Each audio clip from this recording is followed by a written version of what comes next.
स्वागत है। आज हम देख रहे हैं श्री श्री आनंद मूर्ति जी की किताब प्रारंभिक दर्शन के कुछ खास विचारों को। सवाल काफी सीधा सा है भाई, इस दुनिया में इंसान को आखिर जीना कैसे चाहिए? इसमें चेतना का मतलब कॉन्शियसनेस का क्या रोल है, और हमारे जो कर्म हैं वो हमें किस तरफ ले जाते हैं? आइए इसी पर थोड़ी गहराई से बात करते हैं। बिल्कुल। देखिए, इस दर्शन का जो मूल विचार है वो चेतना के विकास पर है। मतलब स्थूल से सूक्ष्म की ओर जाने की यात्रा, बाहरी दुनिया से भीतरी अनुभव की तरफ। ऐसा कहा गया है कि सृष्टि का, क्रिएशन का एक मकसद है हर अणु परमाणु को उस परम चेतना जैसा स्वतंत्र बनाना, विकसित करना। और मनुष्य, इंसान इस सफर में एक बहुत ही अहम पड़ाव पर है। यहाँ चेतना ज्यादा अभिव्यक्त है, कह सकते हैं प्रकृति का बंधन थोड़ा कम है। अच्छा, तो ये जो विकसित चेतना है, इसी वजह से हम अच्छे बुरे में फर्क कर पाते हैं और अपने कर्म चुन सकते हैं। पर ये अच्छा बुरा है क्या? मतलब इस नजरिए से यहाँ बात थोड़ी दिलचस्प हो जाती है ना? हाँ, देखिए, जिसे उत्तम कर्म या फिर विद्या माया कहा गया है, वो हर वो काम है जो कुदरत के, नेचर के नियमों के हिसाब से हो और जो हमारी चेतना को विकसित करने में, सूक्ष्म बनाने में मदद करे। इसके दो बहुत जरूरी पहलू बताए गए हैं। एक तो विवेक मतलब सही गलत की पहचान। हाँ, बिल्कुल, सही गलत की समझ। और दूसरा है वैराग्य। अरे, ये शब्द सुनते तो लगता है जैसे सब कुछ छोड़ छाड़ दो। क्या यहाँ भी मतलब यही है, जंगल चले जाओ? नहीं, और यही तो बात है। यहाँ वैराग्य का मतलब दुनिया छोड़ना नहीं है, बिल्कुल नहीं, बल्कि दुनिया की चीजों का उचित इस्तेमाल सीखना है, ताकि हमारा मन जो है वो उन चीजों का, कह सकते हैं, गुलाम न बन जाए।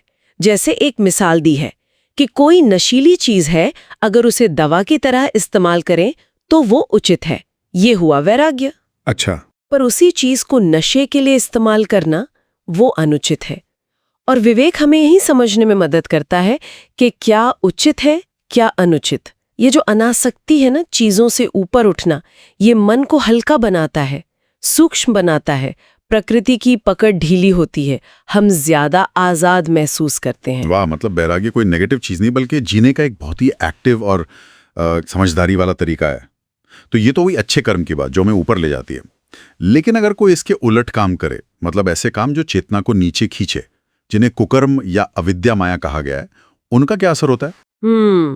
ये वो काम है जो चेतना के विकास को रोकते हैं, जो प्रकृति के बहाव के, कह सकते हैं, खिलाफ जाते हैं और मन को बाहरी चीजों में, स्थूल जगत में और ज्यादा फंसाते हैं, उलझाते हैं।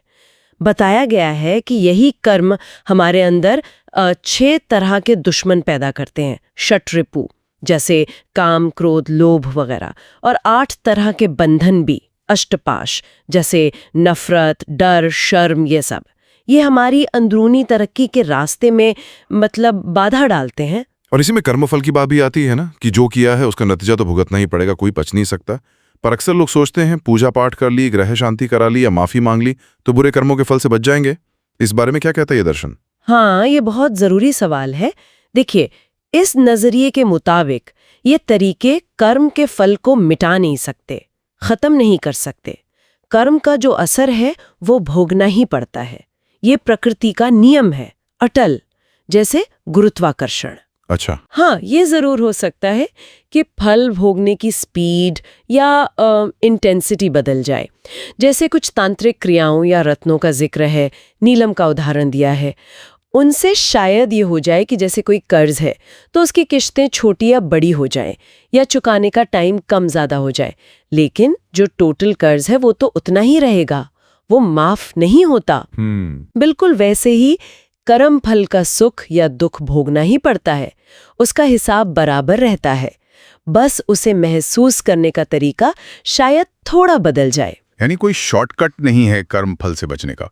और एक सवाल और, क्या ऐसा होता है कि हमारे अच्छे कर्म बुरे कर्मों के फल को काट दें, न्यूट्रलाइज कर दें, जैसे पुण्य से पाप धुल जाएं? नहीं, इस दर्शन के अनुसार ऐसा भी नहीं होता है। अच्छे और बुरे दोनों तरह के कर्म मन पर अपना अलग अलग असर छोड़ते हैं, एक तरह की छाप बनाते हैं, और हर कर्म का नतीजा अलग से भोगना पड़ता है। एक का फल दूसरे को काटता नहीं है। अच्छे काम का अच्छा फल, बुरे काम का बुरा फल, दोनों का हिसाब अलग अलग। अरे बाप रे!